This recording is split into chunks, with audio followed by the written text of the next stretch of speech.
समुंदर की लहरों ने जैसे गीत गाए, साउथ गोवा के किनारे ने दिल को बुलाया। पालोलम की शांति, कोलवा के रंग, अगोंडा की लहरों में एक अलग ही धुन संग। न भीड़ न शोर, सिर्फ प्रकृति का एहसास। ये है साउथ गोवा, जहाँ हर पल है खास।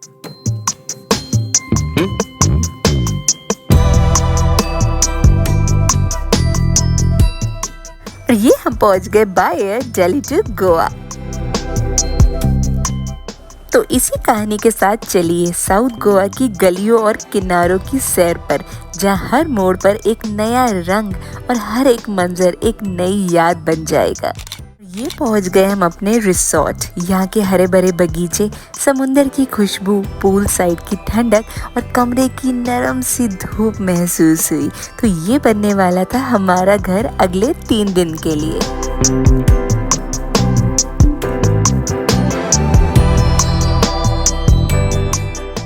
गाइस, रूम तो बहुत ही प्यारा, स्पेशियस और वाओ क्या नज़ारा था हमारे रूम की बालकनी से। ऑसम। ये बिल्कुल कोलवा बीच पर ही था रिसोर्ट। बीच के लिए प्राइवेट एंट्रेंस थी डायरेक्ट रिसोर्ट से। तो बस शाम का सनसेट एंजॉय करने के लिए हम निकल गए बीच पे। और नेक्स्ट डे ब्रेकफास्ट करने के बाद हम निकल गए साउथ गोवा की जन्नत को एक्सप्लोर करने। हमने गोवा में घूमने के लिए ले ली है कार रेंट पे। तो बेस्ट पार्ट यहाँ पे ये है कि आपको 2 व्हीलर और कार आराम से रेंट पे मिल जाते हैं। ये कार हमें रेंट पे 1500 पर डे के हिसाब से मिली है, जिसमें नाइट चार्जेस जो होता है वो इंक्लूड नहीं है, वो अलग से होता है। तो आप यहाँ पे आइए रिसोर्ट, या तो रिसोर्ट से आप बुक कर लीजिए, नहीं तो 2-3 वेबसाइट्स ऐसी हैं जहाँ से आप कार्स या फिर 2 व्हीलर्स रेंट पे ले सकते हैं। और बस निकल पड़िए गोवा को एंजॉय करने।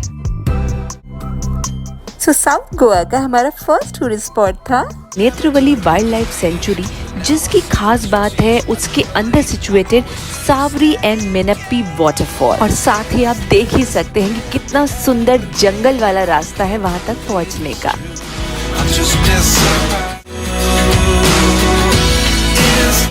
प्यारे रास्तों को एंजॉय करते हुए हम ये नेत्रवली वाइल्ड लाइफ सेंचुरी पहुंचे ही थे कि बस हमें पता चला कि ये 3 महीने से वाइल्ड लाइफ सेंचुरी बंद है। गवर्नमेंट ने ऑर्डर दिए हुए हैं, पता नहीं कब खुलेगी। कोई ना, हम बढ़ चले अपने नेक्स्ट डेस्टिनेशन पे। नेक्स्ट हम पहुंच गए सेलुलम डैम, जो साउथ गोवा में बना हुआ बहुत ही खूबसूरत सा मैन मेड डैम है। आप खुद ही देख सकते हैं कितना ब्यूटीफुल है। गोवा आए तो इसे देखने जरूर आए, आपको मजा ही आ जाएगा। नेक्स्ट हम पहुंच गए काबो डी रामा बीच पर, जहाँ पे बना हुआ है काबो डी रामा फोर्ट। बट हो चुका था लंच टाइम, तो हमें दिखी एक कूल सी हैंग आउट प्लेस जिसका नाम था द केप गोवा। गाइस, यहाँ पे था हमारा नेक्स्ट टूरिस्ट स्पॉट जो था काबो डी रामा फोर्ट। और ये देखिए beautiful view from Cabo D Rama fort.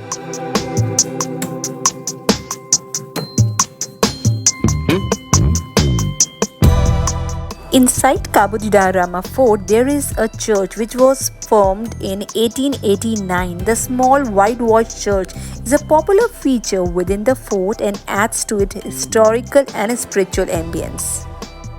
Cabo de Rama Fort के अंदर है एक और सुंदर सा हिडन बीच, द पेबल बीच।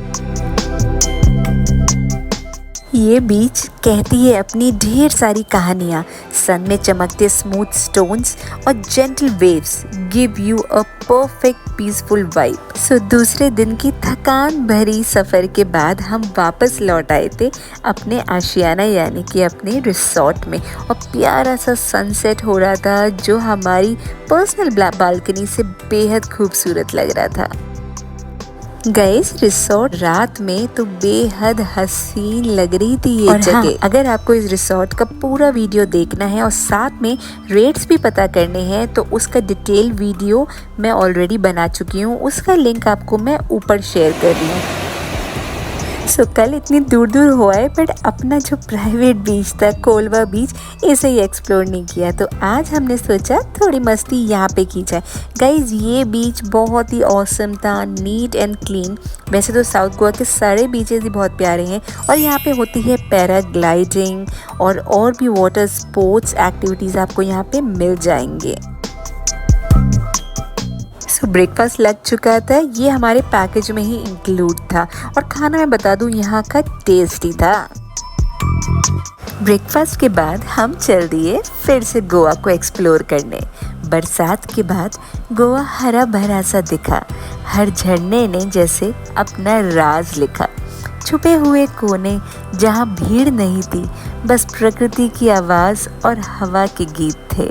तो हम चल पड़े थे अब दूधसागर फॉल्स की तरफ। गोवा सिर्फ समुद्र के लिए मशहूर नहीं है, यहाँ छुपा है एक प्रकृति का चमत्कार दूधसागर फॉल्स। मंडोवी नदी से गिरता ये झरना 4 चरण में बहते दूध जैसे जल की धार इंडिया के सबसे ऊंचे झरनों में शुमार है।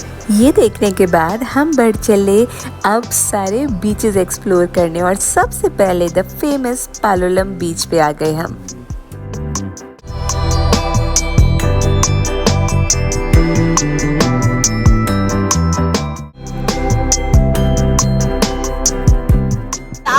और सुंदर सा बीच है ये, एक तरह से आप कह सकते हैं ये एक हिडन बीच है साउथ गोवा का, बिल्कुल भी क्राउड नहीं है यहाँ। और किसने कहा गोवा में सिर्फ बीचेस ही हैं? भाई मैं आपको फोर्ट दिखा चुकी हूँ, वाटरफॉल दिखा चुकी हूँ, अब दिखाती हूँ गोवा का फेमस मल्लिकार्जुन मंदिर। डे 4 यानी कि हमारी वापसी का टाइम, बट घूमने जाओ तो शॉपिंग ना करो, ऐसा कैसे हो सकता है? तो बस लास्ट में हम निकल पड़े आज शॉपिंग के लिए गोवा के छोटे छोटे मार्केट्स में। ढेर सारे आपको मार्केट्स मिल जाएंगे और बहुत ही सुंदर सुंदर चीज़ें रीजनेबल रेट्स में आपको इन मार्केट्स में देखने को मिल जाएगी।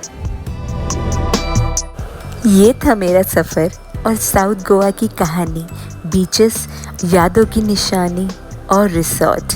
ऑफ सीजन का रंग थोड़ा अलग, थोड़ा खास। गोवा ने दिया दिल को सुकून और दी एक नई आस। अगर आप भी चाहें भीड़ से हटकर गोवा देखना तो साउथ गोवा बुलाता है दिल से महसूस करना।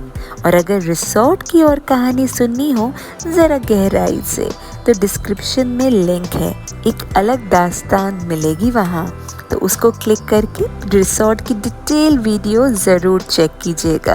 तो चलिए अब आपसे मिलती हूँ अगले ब्लॉग में, लेकर आऊँगी कुछ आपके ही काम का। और अगर आज का ये वीडियो आपको पसंद आया है तो जाने से पहले मेरे चैनल को सब्सक्राइब करके ज़रूर जाइएगा, क्योंकि आपके ही काम का आपके लिए ही मैं लेकर आती हूँ हर वीक। तो चलिए अब आपसे मिलती हूँ नेक्स्ट वीक, तब तक टेक केयर, बाय बाय।